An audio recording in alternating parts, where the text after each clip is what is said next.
Welcome to the PayPal story from 1999 to 2003.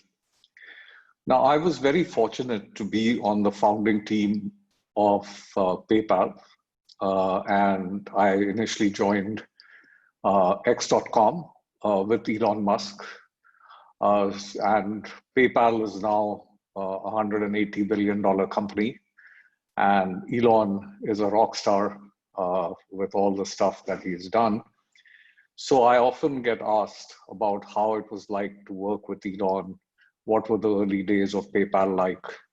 So I thought the best way to do this and to also get some learnings for those who want to learn disruptive innovation and move from becoming novices to experts, I would narrate the story of PayPal from my eyes from 1999 to 2003 and do this over quite a few sessions so that the learnings can be bite-sized.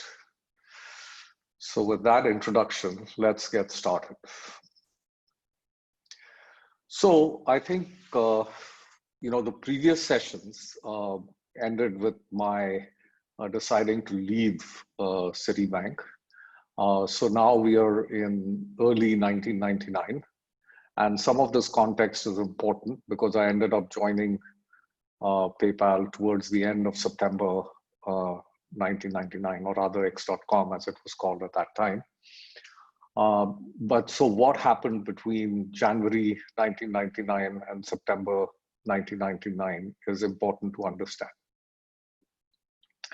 So I started my own startup. So I worked on setting up my own startup, which was called ZipPay.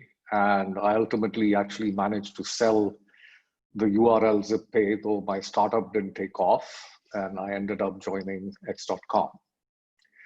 So initially, when I got started with X.com, the thing was that I built a presentation.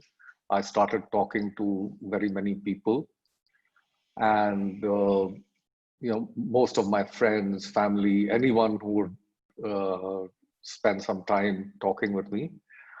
And out of the people that I talked to about this idea that I wanted to do, only 1 out of 10 were somewhat positive and gave me some good feedback to improve my presentation. And I used to keep bugging them saying, look, please look at this, I've changed this, now what do you think, and so on. So with that, what I also managed to do was I managed to create a team on paper.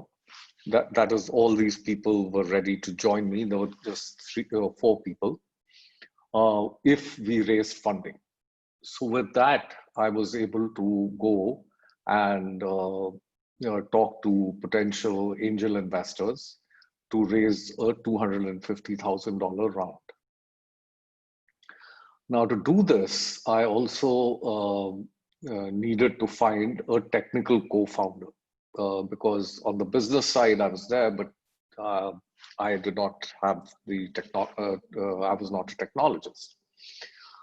So I looked at various people, had a lot of conversations, and finally decided to co-found ZipPay with a classmate of mine from IIM Ahmedabad who had later got into technology and built a reasonably successful technology company which offered services to media companies. So he also wanted to move on to the next level. He said that his current company was running almost on autopilot and he could give that up and do the next thing. So it seemed all quite good, and we decided to do a one-pager saying that we found a company together and moved on to try and raise money. Now, I went to Silicon Valley and met a person who was with Oracle and then later with Silver Lake Partners, a person called Dave Rue. And he got really impressed with me and said that he would be my angel investor. And it's quite remarkable how the system in the US, at least at that time, worked. Because he liked me. And he also told me that, look, you've never done a company. It's, even if I was to give you $250,000, you've not even formed a company. You haven't got a name and things. So you've got to go and yes, you may say that you have this great idea and you're going to use the angel money to for your expenses and so on and so forth. But you have to put in a little bit of your own money. So put in $50,000, form a company, and then I will commit to being your angel investor, provided you get all the paperwork done and it's all well set up. So I'm also, he introduced me to one of the top legal firms in Silicon Valley, which was a venture law group. And he told me, go and meet this person who will help you get all the paperwork set up. So I went to meet him, and he had 3-4 people saying, this is your legal team. And I said, well, I can't afford such an expensive legal team. And he said, no, you don't understand. Our fee is 0. We will take 0.5% of your company if the company gets formed. And you will then pay us $10,000 as a flat fee for our legal services. In case your company doesn't get formed, because even though you have raised this angel round, there's many a slip between the cup and the lip, then you will owe us nothing. And then he had a little cannon on his desk, which he primed, a small toy cannon, and said, this is how your company is going to take off. And he fired the cannon, So this was pretty remarkable. So I came back to New York and told my co-founder and said that, look, this is the kind of thing, and we need to make a trip and go down to Silicon Valley. In the meantime, we had also got a company, which was an outsourcing company called Emphasis, and I knew the founder. So we needed to have some kind of a basic architecture. So we created a workshop, and this company agreed to do the architecture for me for about $5,000. And we spent 2 or 3 days with some of the very senior people. And we sort of got a high-level technical architecture done. And then my co-founder and me visited Silicon Valley. Now, we met a couple of people that our angel investor wanted us to meet. And later on, I got feedback from the angel investor saying that, look, one of the things that you guys have got to do is that you have to relocate to the valley. And he also told me that, look, I'm not terribly impressed with your co-founder, but that's something we'll deal with as we go along. But you guys have to move to the valley. I will not fund you if you're going to stay in New York. So I told my co-founder that, and he also had become a little uncomfortable with the meetings and stuff. So he said, no, I'm not going to move to New York. So to the West Coast. So I said, okay, fine. Then, I have really tried to raise money, and we have this angel round. Why don't you try and raise money, and if you find someone else who's ready to fund us and remain on the East Coast, great. But otherwise, I'd like to found this company with someone else. And, so he got quite upset, and then actually sent me a legal notice that I couldn't found this company with anyone else, and that he would not relocate to the West Coast. So then we got into a bit of a pickle. I consulted my this venture law group, and they said, well, if that's the attitude and he doesn't release you, then you really can't found a company because of intellectual property issues. He may not have done anything very much, but no one's going to fund you. So I was a bit in the soup. Now, in this whole process, because I've been going to Silicon Valley, meeting a lot of people, and this, that, the other, one of the people that I had met was Mike Moritz, who was a very big name in Sequoia at that time in the venture field, and a couple of other venture capital people, and they'd all liked me. And the angel investor Dave Rue had asked me to meet a bunch of people. So they all sort of said, hey, this is really unfortunate. We would have loved to work with you. We really like you. But, now, so we don't think we can work with you. So this one-pager mistake that I made could have ended up being very costly for me. Now, as it turned out, had I founded a company later on, in the space that PayPal ended up dominating, we used to track about 70 companies which started up in various forms, and they all failed, as the space was a fairly difficult space.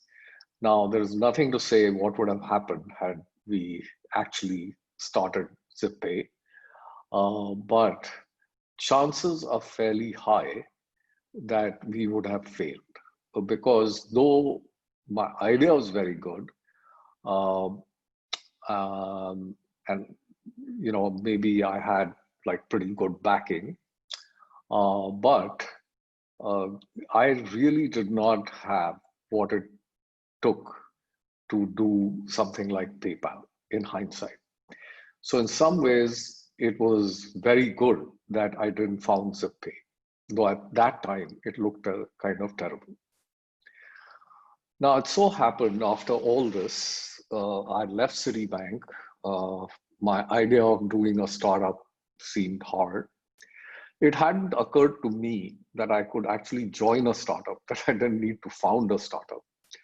So I was thinking, okay, I'd given myself 3 years to get back into corporate, but maybe I should think of getting back into a corporate job a little sooner, because this was not looking good.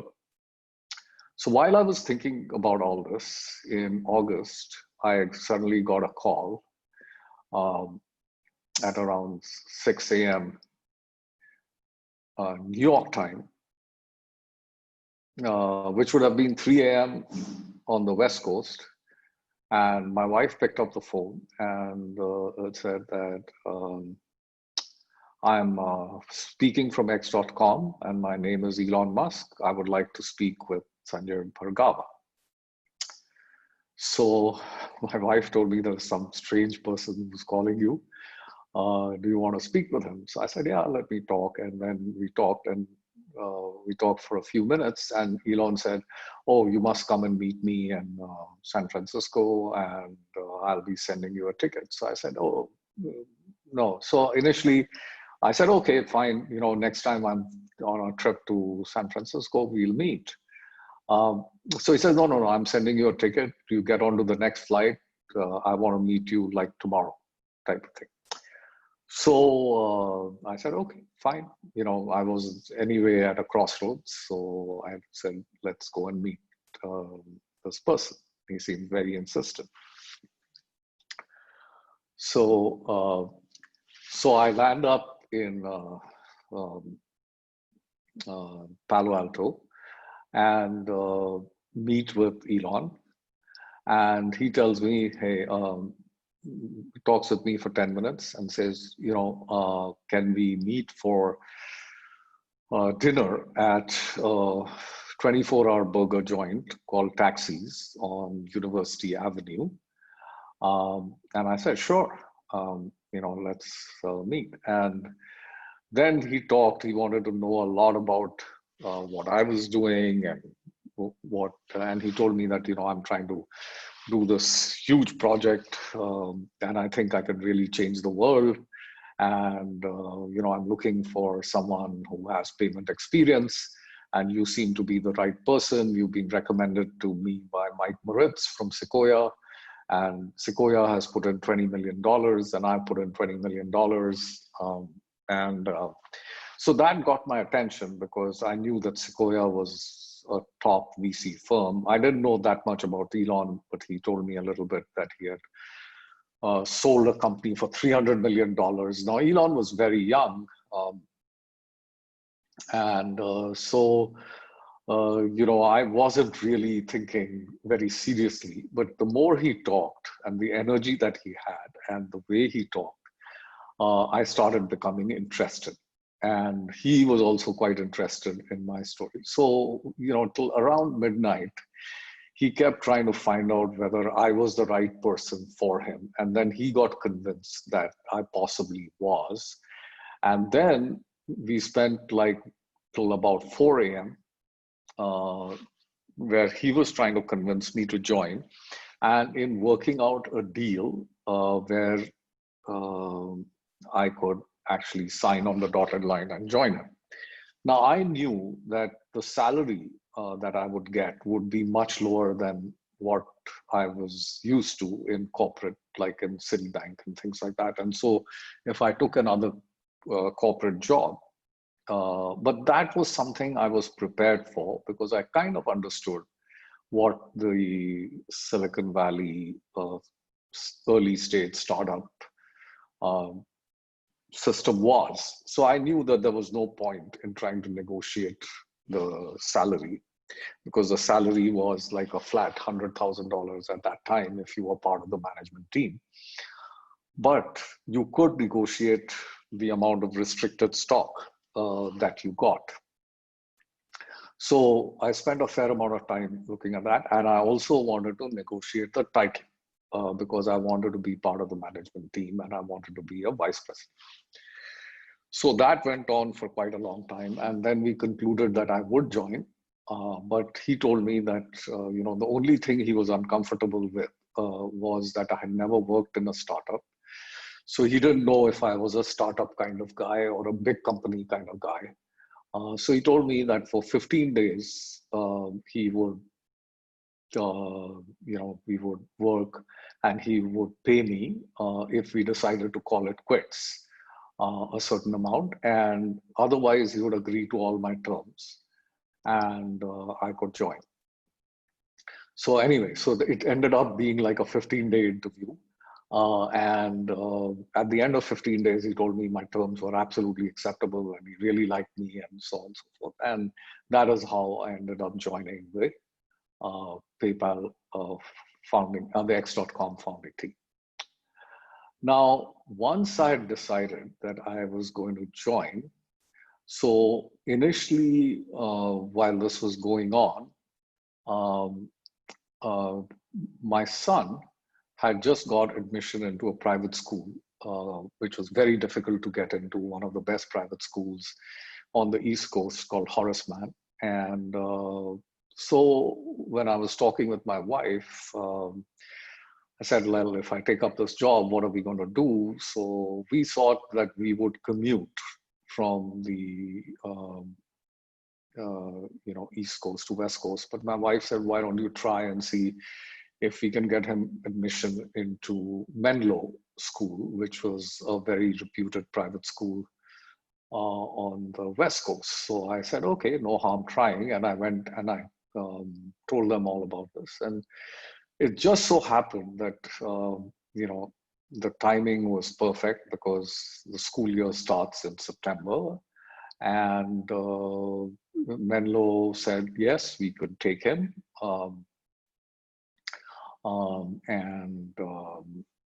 So the schooling thing worked out. So then I said, okay, if we decide and I get a firm offer from Elon, then we should think about moving to the West Coast. And my wife readily agreed, though she was really happy on the East Coast. We had a lot of friends.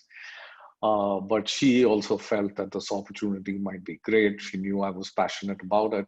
And she was agreed to move to the West Coast. And then I remember I sent her an email once I got the offer saying, just with a few bullet points. Now the bullet points were things like sell the house, do the packing, move, uh, because I could not, once I had joined uh, X.com, take a trip to New York and help with the packing, selling the house, and relocating. Because as you will see later, X.com was like 100-hour work weeks. My wife Anita played a very big role in making the transition to the West Coast smooth. She took on a lot of responsibility, got all of these things done, and landed up on the West Coast. And both my brother and her brother were there. So, we had no problem in staying for a little while our shipment of goods came from the East Coast to the West Coast. So I think that's all for this first session, and the story will continue in the next session. Thank you very much for listening.